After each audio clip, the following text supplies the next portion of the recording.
most of the major opposition leader parties are likely to collapse even if they don't die. They will be in coma, including Labour, PDP, NNPP, all of them. They will go into coma. By the next election cycle? Before the next, if very, very soon. APC is destroying other party. I hear Ganduje every day. You know, Ganduje is a very educated man. I feel sad anytime I watch him say, the next place you want to take over. Take over how? Look, some people died for this democracy now. Don't let's put it at risk. I don't know if it's just me or is everybody deeply troubled by the recent happenings in Nigeria today. Hi everyone and welcome back to my channel.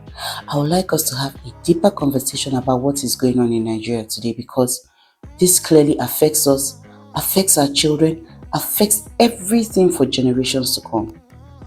As the 2027 elections approach, the political landscape is slowly turning into a one-party system. Politicians from across the board are decamping in droves to the ruling APC, creating what looks like a mockery of democracy itself. It leaves me wondering, what is happening? What are they being promised? Are they scared of something? Are they being threatened? Please leave your thoughts in the comment section. I would like to know what you all think about this whole thing. APC going to preside all over Nigeria. And in fact, once you have joined APC, all your sins are forgiven. APC! Not everybody is playing along. There are still very few voices of integrity standing their ground, refusing to sell out for personal gains. These individuals are choosing principles over politics and they deserve to be recognized. In this video, we are going to break down exactly what's going on, why it's dangerous for Nigeria's democracy, and why the actions of these few courageous individuals matter more than ever. Let's get into it.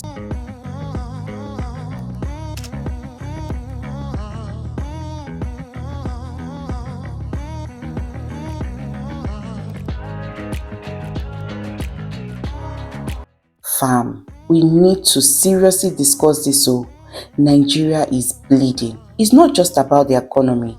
It's not just about the insecurity. It's everything all at once. Since President Tinubu took over, it's been from one hardship to another. The naira has lost its value like never before. Fuel prices have pushed people to the brink. Businesses are shutting down. Students are hopeless. Families can barely afford a meal a day. I could go on and on. Everywhere you turn is so much struggle. Nigerians are suffering and they are suffering in silence. Yet, in the middle of this pain, what are the politicians doing? Are they fighting for the people? Are they holding the government accountable? No. Instead, they are decamping in droves to the APC, the same part presiding over the suffering, giving Tinubu what is basically a vote of confidence. It's insulting, fam. It's like pouring spit on our faces. It's shameless. This is not what democracy looks like. This is plain mockery. You see, the whole point of democracy is choice. It's opposition, it's balance, it's accountability. But right now, like Nigeria is being pushed into becoming a one-party state, one where there is no room to say, this is not working. And you know, what is even more painful is the fact that some of these same politicians who criticized this government before now are rushing to pledge loyalty just to secure their own political future. How insensitive. But in the middle of all this betrayal, a few people are standing out. A few people still have integrity, still have conscience, still believe that leadership should be about service, not survival. These people are speaking up and distancing themselves from the madness and refusing to join the chorus to praise of the singers. My people, the point is, if we keep quiet and allow this one-party agenda to continue, Nigeria will lose whatever is left of our democracy. And once that is gone, it's only a matter of time before we are left with dictatorship in disguise. This is bigger than politics. This is about the very soul of Nigeria. So in this video, I'm going to break down what is happening, why it's happening, the danger it poses for Nigeria's future, and why we must support those who are standing against the tide. This is bigger than politics, guys. Like I said before, it's about the very soul of Nigeria. You came to office promising a renewed hope agenda, telling Nigerians that the pain would be temporary, like that of a childbirth, and that joy would follow. But 2 years in, the cries have grown perhaps louder, and many now wonder, when will the joy come? inflation surged, food inflation went to an all-time height, transport costs were tripled, and the average Nigerian now spends more of their income just to eat, as if they are lucky. Petrol is hovering over 700 naira per liter, and electricity tariffs have risen even as supply is still very erratic. And time is not on your side. You have just 12 months before the political season begins to whisper again. If ever there was a time to show the fruits of sacrifice, it is now. You are the president of both your lovers and your loudest critics, the hopefuls who sang your name at the polls and the skeptics who prayed you will fail. But leadership, you must ignore sycophants who clap in darkness while citizens cry in daylight. Mr. President, please urgently surround yourself with thinkers, doers, and patriots, not just loyalists. Number one person on my list standing as a man of integrity has to be Dele Momodu. Dele is a well-known Nigerian journalist, publisher, businessman, and politician. He is best recognized as the founder and publisher of Ovation magazine. Dele Momodu and Bola Ahmed Tinubu were once very close. Both are from the southwest and they have moved in similar elite political and social circles. During the pro-democracy struggles of the 1990s, particularly against Sani Abacha's dictatorship, both Tinubu and Momodu were in exile, advocating for the return of democracy to Nigeria. But as Tinubu's influence in Nigerian politics grew, particularly as he became the national leader of the APC and later helped orchestrate Buhari's rise to power, Dele Momodu's stance began to shift. Around 2022 to 2023, Dele Momodu publicly criticized Tinubu, especially when Tinubu declared his intention to run for presidency. Dele Momodu and Tinubu have gone their separate ways, from being friends and comrades during Nigeria's fight for democracy to political rivals, with Momodu now one of Tinubu's most articulate critics in the media and political spaces. We can gladly say that Dele Momodu is a man of integrity. You're an ingrate. Tinubu helped you before. I said, yes, I know. Me too, have done a lot of things for Tinubu before. So he's a very kind-hearted, generous person.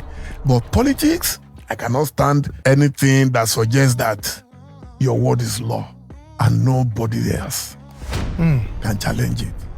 Even Baba Ulawa, people argued with. Number two person on my list has to be Aliyu Audu. In the midst of all this chaos, Aliyu Audu stands out for me.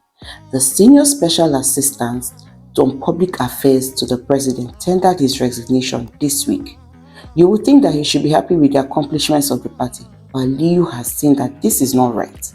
Aliyu clearly stated that he refuses to be a tool for turning Nigeria into a one-party state. Except from what Aliyu said was that, though I do not align with the PDP, I refuse to be used directly or indirectly as an instrument to reduce Nigeria to a one-party state.